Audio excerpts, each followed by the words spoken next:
大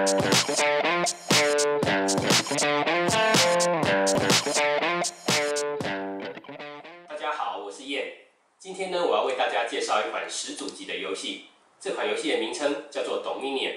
中文我们称作黄鱼争霸。而为什么我们要称它为始祖级的游戏呢？因为这款游戏的游戏机制在当时是一个创新的机制，叫做牌库建构 （Deck Building）。从来没有一个游戏是运用类似的机制。而这个机制呢，也受到玩家们大量的欢迎，所以说这也是为什么我们称作它为始祖级的游戏。而也由于这个游戏的大受欢迎，使得这个游戏不断的推陈出新，它的许多的扩充，像这边我们可以看到它有非常多的扩充。但是呢，这些扩充并不一定都有正式的中文版，也因此等一下我在介绍游戏的详细规则时，当我提到关键字的部分，我会利用中英对照的方式，让每个玩家之后在进行扩充游戏的时候，能够在说明书有一个更完整的一个对照。现在就让我们来看看这款游戏的内容物吧。打开盒子，我们可以看到高达500张的卡片，整齐的排列在盒子中。在这里，我们先将主要的卡片分为3大类来做个简单的介绍。第一是这边拥有金黄色外观的钱币卡 Treasure， 分别是1元的铜币 Cooper、2元的银币 Silver， 以及3元的金币 Gold。第二类则是拥有绿色外观的分数卡 Victory， 分别是1分的庄园 Estate、 3分的公国 Duchy， 以及6分的行省 Province。 另外还有一叠紫色的卡片，这个卡片比较特殊，是一个-1分的诅咒卡 Curse， 这个部分我们稍后会再提到。以上我们每次提到的卡片，就是我们每次进行游戏中会所使用的基本卡片，再加上一张用来设定移出游戏区域的卡片。这边呢，就是我们的一个简单的基本卡的一个介绍。剩下我们没有介绍到的卡片，在这边一共有25个种类，这个部分我们统称为叫做王国卡 Kingdom Card。 看到这么多的卡片，你是否已经眼花缭乱了呢？别担心，在每次的游戏中，我们仅会使用到基本的3种钱币卡、3种分数卡，再加上10种王国卡。而10种王国卡的选择方式，我们可以随自己的喜好来选择，或者是利用游戏额外附赠的一叠随机卡片来抽取。随机卡片呢，它的牌背是像这样子有一个蓝色的外框，跟一般卡片拥有的咖啡色外观明显的有一个不同，所以我们可以很清楚的分别到用来抽取随机卡片的一个牌组。又或者是呢，我们可以按照游戏说明书背后的建议，这边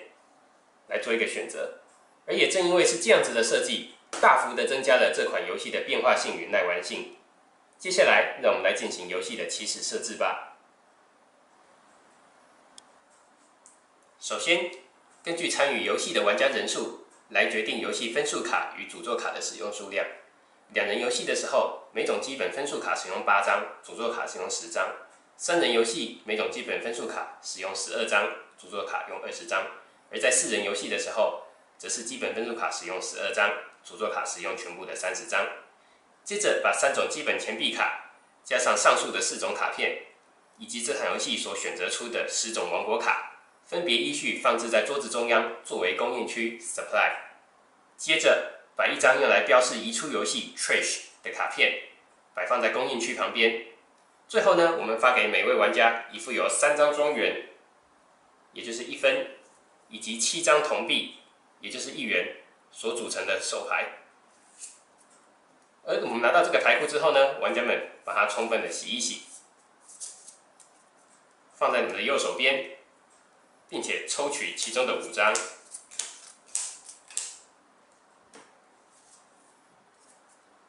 作为玩家的起始手牌。如此一来，我们便完成了游戏的设置。现在让我们来进行游戏吧。游戏的起始玩家是随机决定的，由起始玩家开始，依据顺时针的方向来让各位玩家进行各自的回合。当轮到您的时候，玩家们只要记得非常简单的一个口诀，就可以非常顺利的进行游戏。这个口诀呢，就是 ABCD， 非常的明了好记。所谓的 A 指的就是行动 Action， 玩家可以从自己的手牌中选择一张行动卡来执行卡片上面的效果。也就是说，打出一张下方写有行动卡字样的牌，就视为你使用到你这回合的行动了。假如你手上还有其他的行动牌，也不能再将它打出来执行卡片上面的效果。再来，我们会进入到 B， 这边指的就是购买 buy。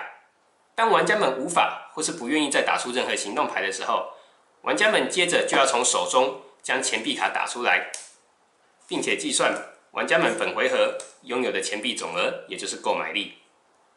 然后选择是否要从供应区中购买一张牌，加入到你的弃牌堆 discard pile 中。一般来说，我们会将弃牌堆的牌放置在左手边，并且将所有放置到弃牌堆的牌都以牌面向上的方式来摆放，以便于跟牌库做一个区隔。紧接着是 C， 也就是清除 clean up， 将本回合所打出的所有行动牌以及钱币牌，再加上手中所没有打出的牌张，通通放置到弃牌堆中，便是完成了清除的动作。而在回合的最后，我们要进行 D， 也就是抽牌 draw， 从你的牌库抽取5张牌作为新的手牌。这样子呢，就算是完成了抽牌的步骤，非常简单。那假如说你的牌库没有牌了，则把你弃牌堆中的牌洗一洗，然后放回牌库区来成为新的牌库。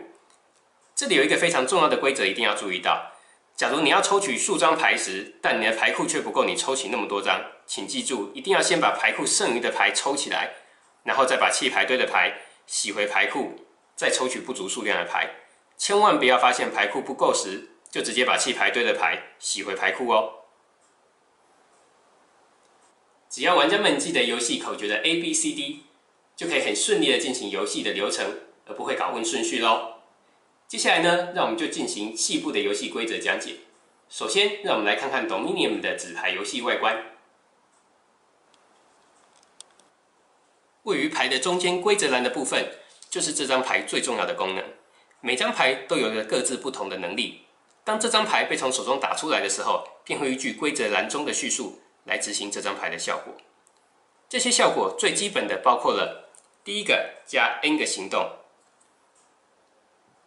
表示这张牌能额外给你 N 个行动，让你本回合可以多打出 N 张行动卡。越多的行动就代表你能从手上打出越多的行动卡，带给你越大的效益，非常的有用。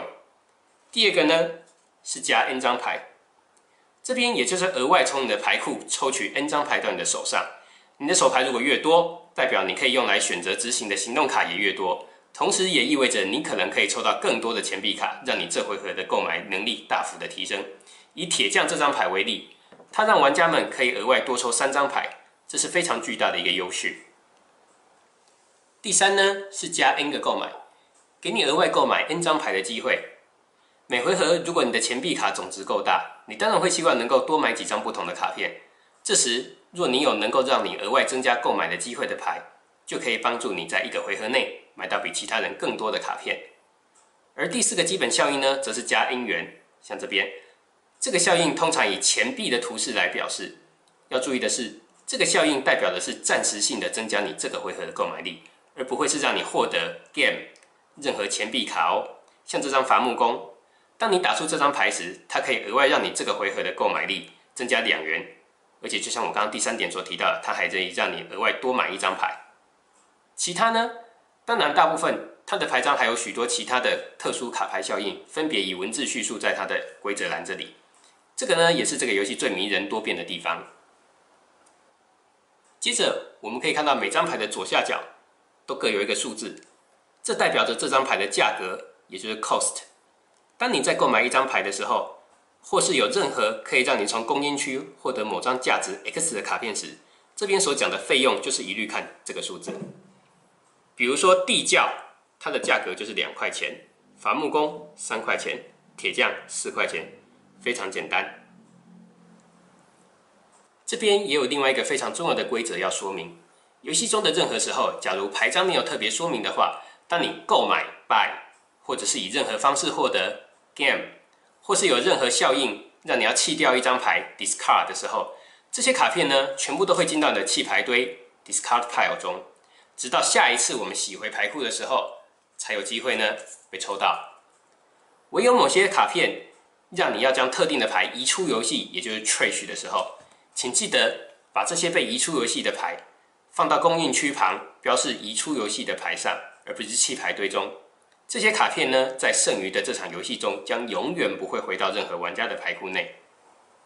再来，牌的最下方就是这张牌的类别，除了我们一开始提到的金币卡、分数卡、诅咒卡以外，所有其他卡片都叫做王国卡。通常呢，在这边我们会被标示成行动卡。这意味着，当你从手上打出这张牌的时候，会花费掉你的一个行动。当你没有多余的行动时，你便不能再继续打出任何标示有行动卡的卡片了。这些行动卡对玩家们自己来说都是有正向效益的，这是多多益善。另外，玩家们也可能会注意到，有的卡片类别显示为行动攻击卡。这类的卡片使用方式与一般的行动卡一样，也都会要花费掉你的一个行动。唯一不同的是，这张行动攻击卡的效果，大部分都会让对手造成损失，对游戏的胜负影响很重要，记得好好利用。最后还有2张牌在这边要特别提出来说明一下。第一张是女巫，还记得先前提到的诅咒卡吗？在基本版的游戏中，女巫是你唯一可以让对手们获得诅咒卡的行动攻击卡。当这张牌发动的时候，除了你以外的玩家都必须获得一张诅咒卡。一旦这张诅咒卡进入到玩家的牌库中，不只会降低玩家的牌库总分，更可能让玩家们在抽牌时抽到手上，成为一张毫无用处的废牌，浪费该玩家的手牌空间。而另外一张要特别说明的牌则是护城河。这张牌特别以蓝色外框来标示，类别呢则是行动反击卡。它可以让你在别的玩家使用行动攻击卡的时候呢，你从手上直接展示这张牌，就可以无视该攻击卡对你造成的效果，专门用来对抗喜欢使用攻击卡的玩家。而且它可以让你无视所有的攻击卡的效果，这是非常有用的一张牌。最后，游戏会进行到什么时候结束呢？还记得我们一开始所设置的供应区 supply 吗？当供应区里面的任意3个牌堆被玩家们所买完的时候，或者以任何方式获得完的时候，游戏呢就会瞬间结束。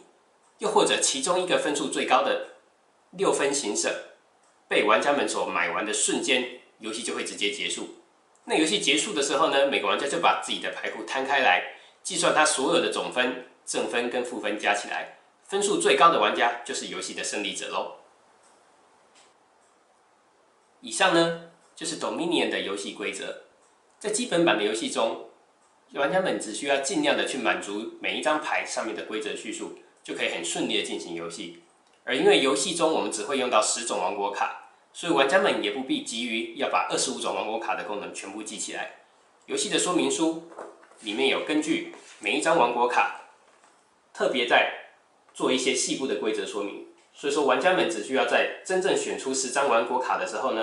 再去稍微看一下这10张游戏卡的特殊规则，这样子就可以顺利的进行游戏咯。